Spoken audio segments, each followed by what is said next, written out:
हमारे कसूर का हो बाटे, हंसलू अब कोई औरी के साथे।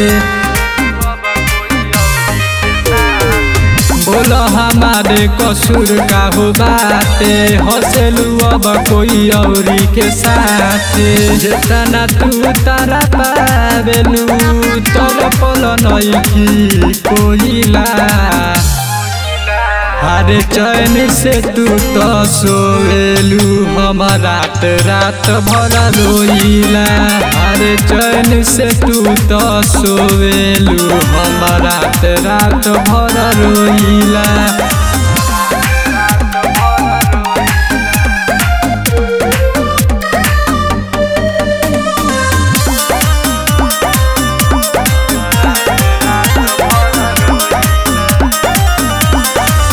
तना उठे दर्दिया दिल में, लागे कि हो जाए पागल हो। याद तोहर सतावेला हर पल, रहिला रात भर जागल हो।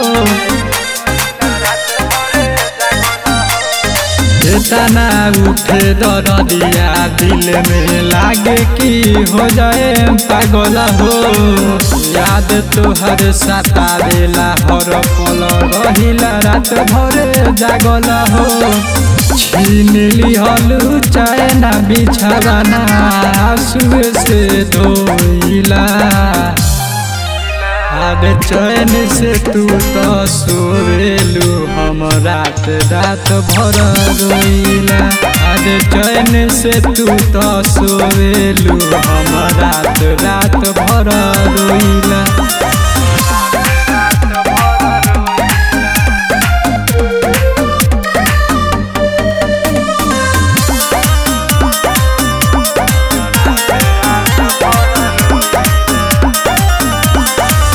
घुट घुट के जियतानी, ऐसन दिहलू पीड़ा हो। नित सजित मर जाई बाकी, दिल न लगाई फिर हो।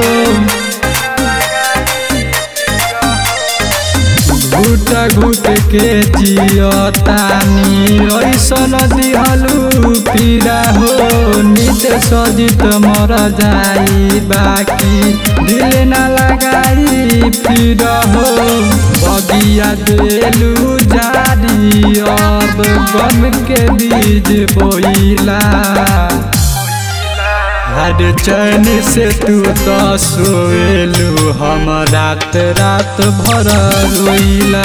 हरे चैन से तू तो सोवेलू, हम रात रात भर रोइला।